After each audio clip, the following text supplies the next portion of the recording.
இலங்கையில் இனப்படுகொலை வாதம், யூதர்களை முன்வைத்து ஒரு பார்வை, பகுதி 3 தொடர்ச்சி, பாகம் 7. மனிதகுல வாழ்விலும் வரலாற்றிலும் ஐதீகங்கள் நிறையவே உண்டு. வசீகரமான கற்பனை நிறைந்த இத்தகைய ஐதீகங்கள் வெறுமையிலிருந்து தோன்றுவதில்லை. அவை நிகழ்தகவுள்ள ஒரு வரலாற்று பின்புலத்தில் இருந்து தோன்றுகின்றன.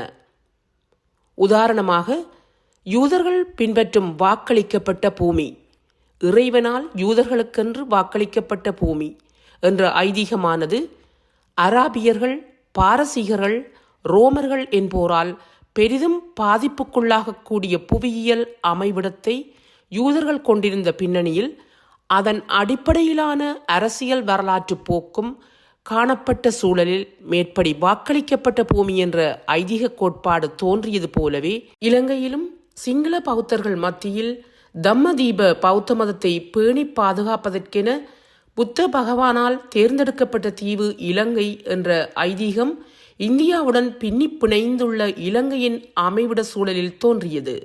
யூதர்கள் மீதான ஹிட்லரின் யூத இனப்படுகொலை வாதமும் வெறுமையிலிருந்து உருவாகவில்லை. அதுவும் ஒரு வரலாற்றுச் சூழலில் இருந்து உருவானது. ஹிட்லர் தனது அபகீர்த்திமிக்க மைன் கேம்ப் என்ற நூலில் முன்வைத்த culture founders, culture bearers, culture destroyers என மனிதகுலத்தை 3ஆக பிரித்து அதில் யூதர்களை கல்ச்சர் டிஸ்ட்ராயர்ஸ் என்ற வகைப்படுத்தலுக்கூடாக மனிதகுல நாகரிகத்தின் அழிவு சக்தியாக விவரித்தார். கிறிஸ்துக்கு முன் 1ஆம் நூற்றாண்டில் ரோம பேரரசின் ஆதிக்கத்திற்கு யூதபூமி உட்பட்டதைத் தொடர்ந்து யூதர்கள் பெட்டி படுக்கைகளுடன் ஆயுதம் தாங்காது அடைக்கலம் தேடி ஐரோப்பாவின் பல பகுதிகளையும் நோக்கி புலம்பெயர்ந்து பல்வேறு ஐரோப்பிய நாடுகளிலும் குடியமரத் தொடங்கினர்.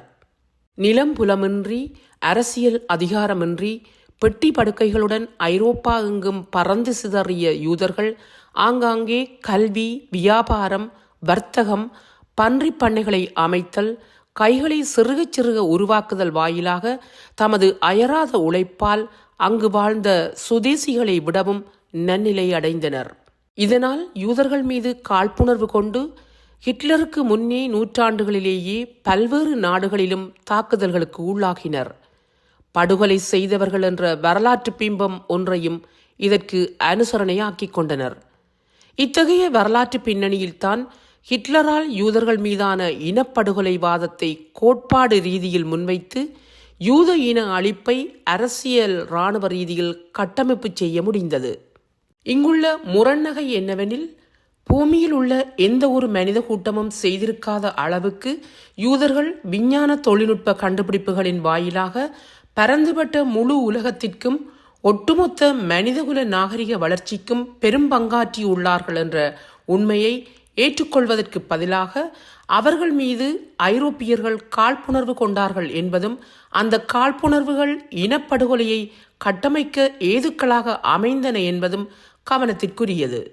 விஞ்ஞானம், தொழில்நுட்பம், தத்துவம், அரசியல், புவியியல், வானியல், உளவியல், விவசாயம் ஆகிய தலையாய அனைத்து துறைகளிலும் இந்த சிறிய இனம் முன்னணி பாத்திரம் வைத்துள்ள உண்மையை ஏற்பதற்கு பதிலாக யூதர்கள் மீது இனப்படுகொலை வாதம் அரங்கேற்றப்பட்டது.